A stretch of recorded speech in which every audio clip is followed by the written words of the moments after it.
Alright guys, so ito, we are here at Ducati Clark. So ayun yung mga demo bikes nila. May mga scramblers, hyper motard, ayan may multistrada, may Diavel. So yung pinahiram sa atin yung bagong modelo ng Ducati Scrambler na full throttle. So yun yung ano na guys, yun yung latest model nila. So sabi niya naka up and down quick shifter na yon. So ito siya, parang ito yung 1100 eh. Hindi ko lang alam kung anong year model to, pero ito yung bago daw. Yan, ganito yung i-test ride natin. Ganyan na ganyan. Ayan. Thank you Sir Mike. Ayan. So pinagas mo na ni Sir Mike. Ayan. So ito yung 2023 model. Full throttle.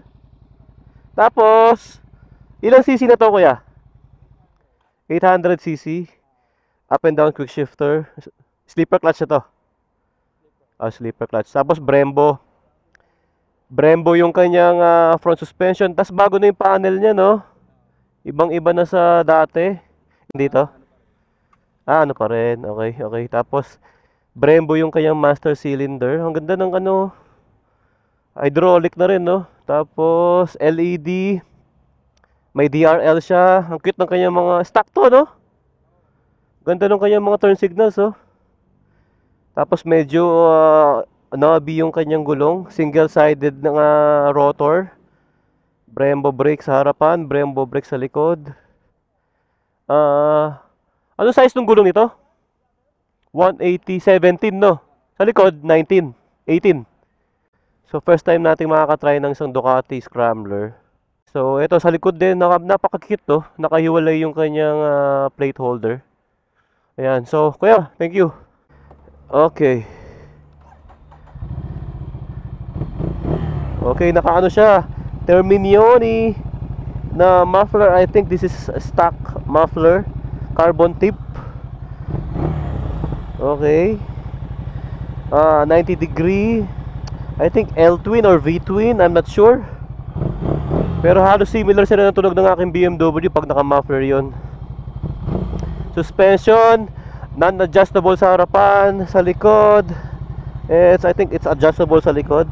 Malambot. Okay. Sabi nila ano na daw to eh. Up and down quick shifter. Ang late sa akin, grabe. Ang late sa akin, guys. Napakalapad ng ano ng handlebar niya. Pero magaan flickable. Feeling ko madaling mag-wheelie to. Kung gusto mo ng mga nag-wheelie na motor, smooth yung kanyang quick shifter, definitely. Tingnan natin yung kanyang preno. Preno medyo okay lang, sakto lang. Sakto lang. Tapos naka bar ends na siya, na round mirrors. Naka Sport Evo tayo na settings, mode, I mean. Malakas yung engine braking niya. Ang late sa akin na motor na to. I think hindi bagay sa akin yung mga gantong motor, guys. Pero masarap siyang dalhin, I mean, flickable, magaan. Siguro bagay sa akin yung mga 1100.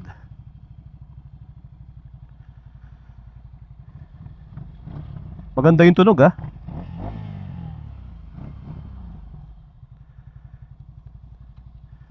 I think L-twin ang engine nito. If I'm not mistaken, Medyo ramdam ko na yung init ng kanyang makina. Ngayon pa lang. Yung mga naunang Scrambler air-cooled, ito di ko alam kung liquid-cooled na to or oil cooler lang yon. Mamaya tanong natin. Ang gusto ko sa kanya itong kanyang clutch, napakalambot. Tapos naka Brembo yung kanyang master pump.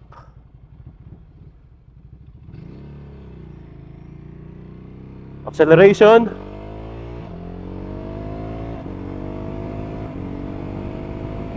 Malakas din yung kanyang torque, guys. Ayaw kung bigla baka mag-wheelie. Kasi medyo mababa yung likod niya.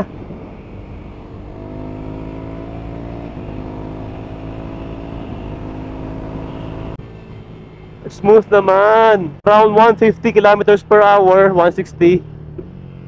Medyo mawabol na yung manibela niya.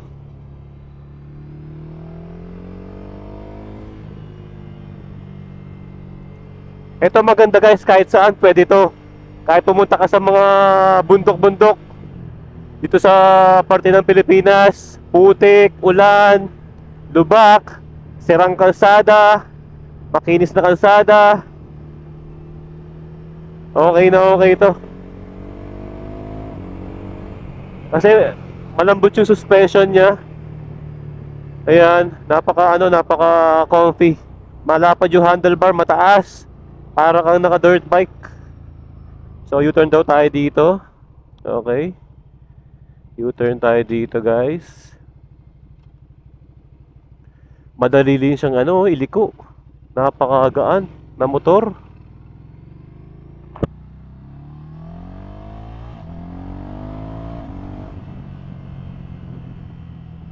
Siguro kung medyo lumaki lang ng konti ito, good sa akin to.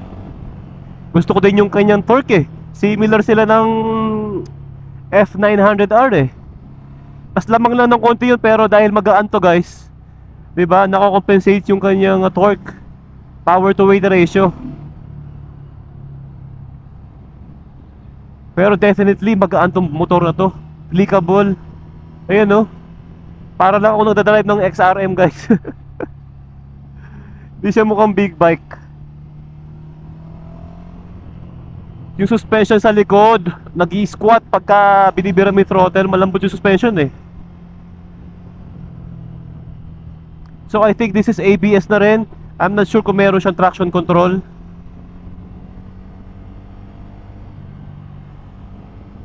I think kung meron man, pwedeng i-off yung traction control ito. Kasi usually nakikita ko to ginagamit sa mga sa mga trail. Nagwiwili third gear.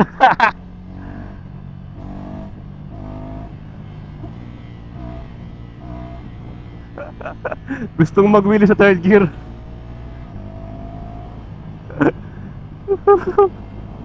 Dati na-try ko dyan yung Monster pero dun lang umikot lang ako dun.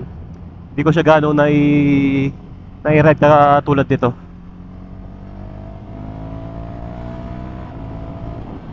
Parang ride by wire na rin to. Oo, ride by wire. Responsive yung kanyang throttle. Auto blip, smooth. Dito tayo, ikot tayo ulit dito guys. Siguro makakatatlong ikot tayo dito. Okay. So 2 more. Tignan natin kung makakapagwawili tayo. Ang gaan niyang iliko guys. Grabe. Effortless. Effortless. Malakas din yung preno. Sa likod medyo mahina. Medyo mahina yun sa likod.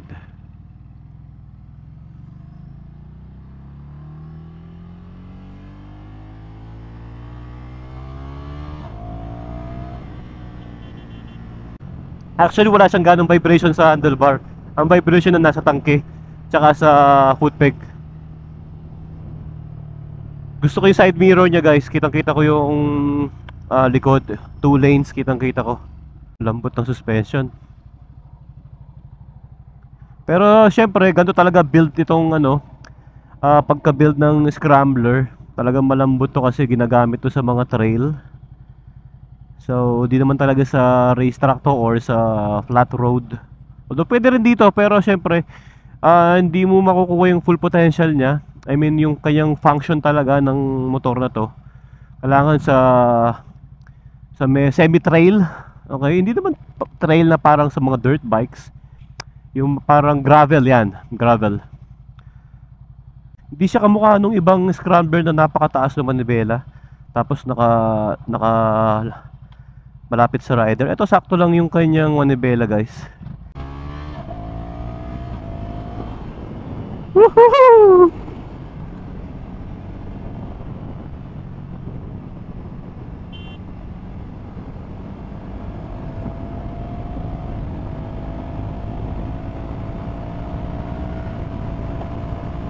Ayun o 160, madali niya makuha yung 160. Pero medyo malikot na. Yan, red line niya nasa 9,000 RPM. Naka Sport Evo mode tayo.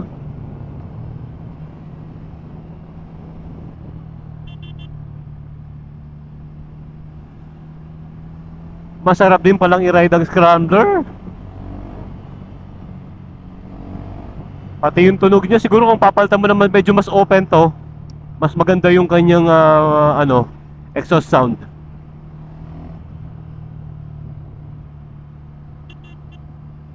U-turn tayo ulit. Isa pang U-turn ulit. Okay na rin, not bad. So iba-iba na yung kanyang guys, yung kanyang dash. Di na kamukha ang dati. Ngayon may fuel gauge na, may gear indicator. Yung mga lumang Scrambler kasi guys, walang gear indicator, walang fuel gauge. Grabe slow turn ng gaan.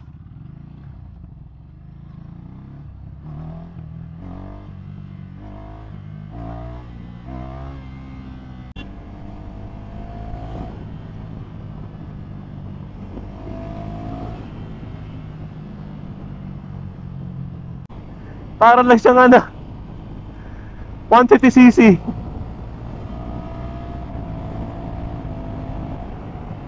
Talaga bang 800cc to?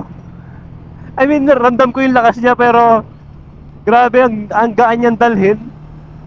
Para ka lang naglalaro sa sa mga smaller cc, smaller bikes.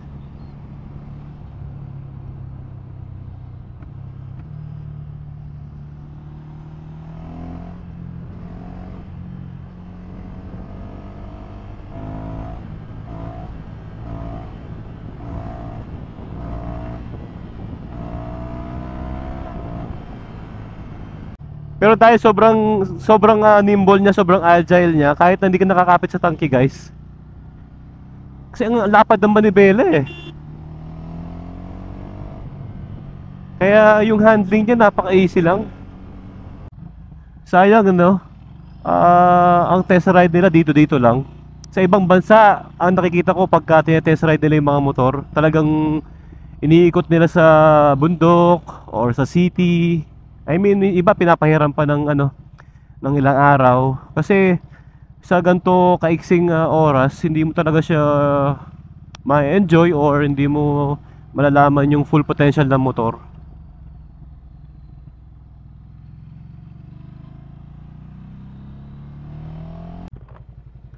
TFT nga. Ayan ganda ng kanyang dash. Cute lang.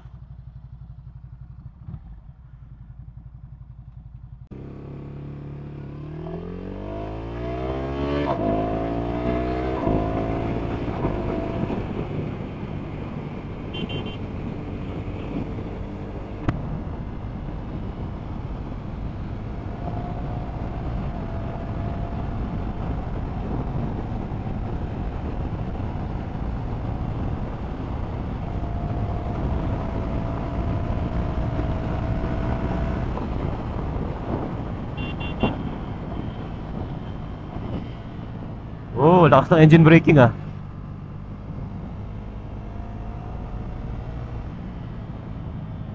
Isa sa mga nagustuhan ko sa kanya, yung kanyang quick shifter, up and down. Okay. Even yung first to second gear, third gear, smooth lang. Even yung kanyang auto blip. Clutch, napakalambot.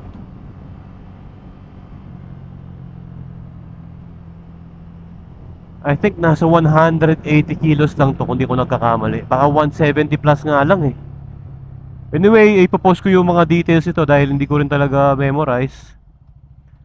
Ititignan natin sa Google tapos post na lang natin guys yung dimensions and everything, specs.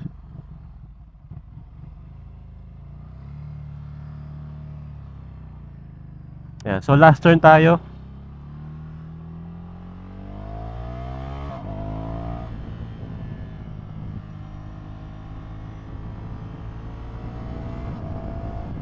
Suwabe lang yung kanyang cruise shifter Makakatayo kaya tayo dito. Alright. Woohoo! Tayo-tayo lang. Parang kabayo Para lang siyang ano guys, para lang nangangabayo. Ayan oh. Ang liit eh. Tumatalbog-talbog pa. Tsaka ang gaan niya guys, ayan oh. Ang gaan niya kahit nakatayo ka. Side to side, kaya mo siyang i-flick.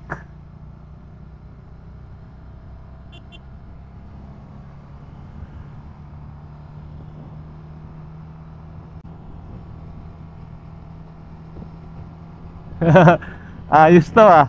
Hindi mo kailangan tumakbo ng 200. Sabi ko nga, ito pa ulit-ulit tayo. 250, di ba?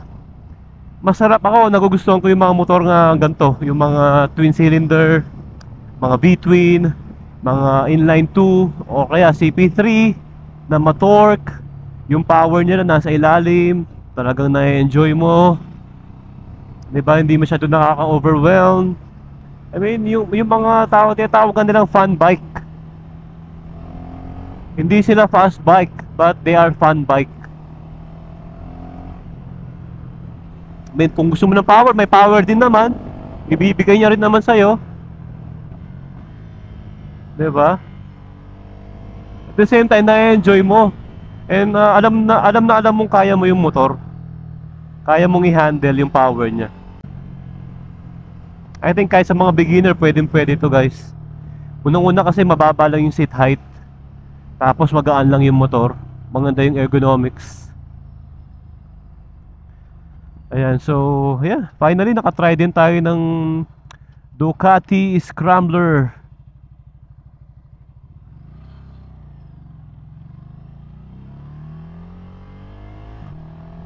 Ducati Scrambler full throttle. Ito pa modelo pa na try natin ha.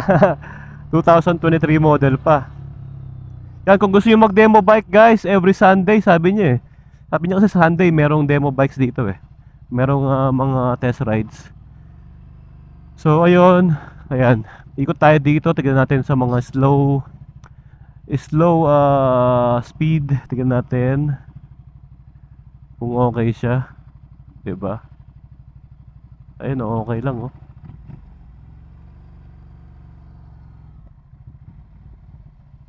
Okay lang siya oh.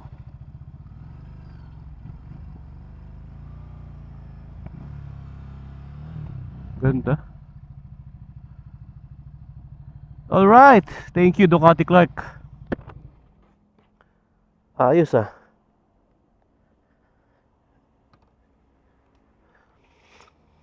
Ayun, tingnan natin kung liquid cooled na. I think oil cooler to. Air cooled pa rin siya guys. Yan, air cooled kasi may mga fins pa rin yung kanyang engine block. Ganda, ito yung mga motor na mag-e-enjoy ka. Magaan? Napaka-flickable? Oo. Yes, yes. Smooth.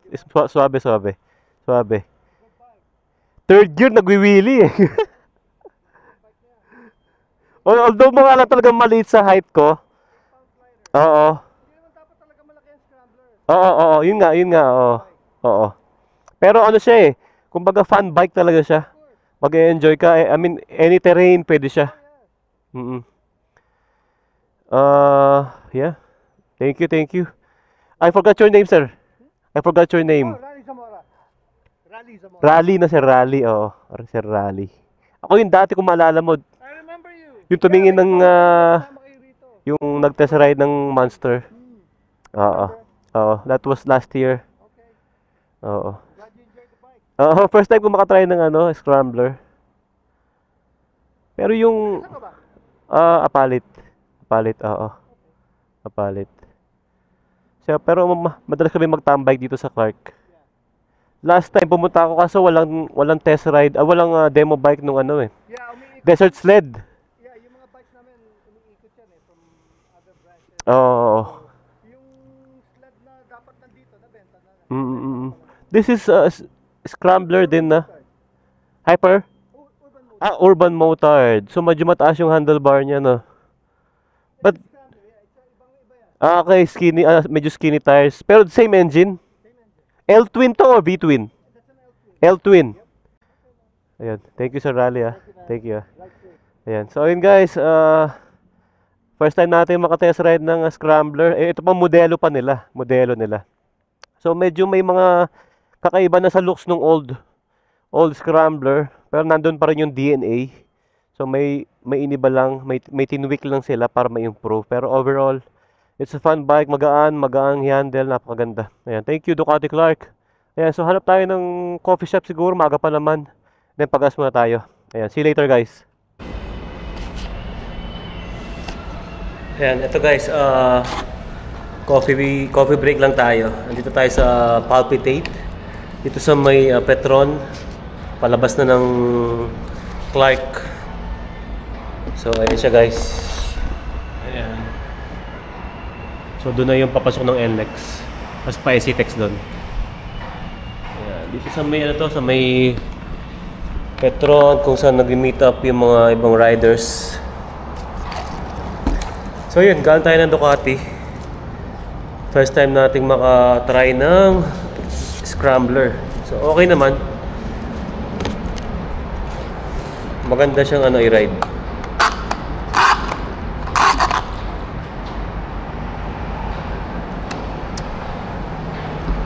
Yeah, so time check, it's 4:30 PM. Siguro mga 10 minutes uwi na tayo para hindi tayo gabihin. So, that's about it guys. Tapos ko na yung vlog dito. So again, kung hindi ka pa nakasubscribe, please hit that subscribe button. Pati na yung notification bell para lagi kayong updated. Yeah. So thank you for watching guys. Keep safe and God bless.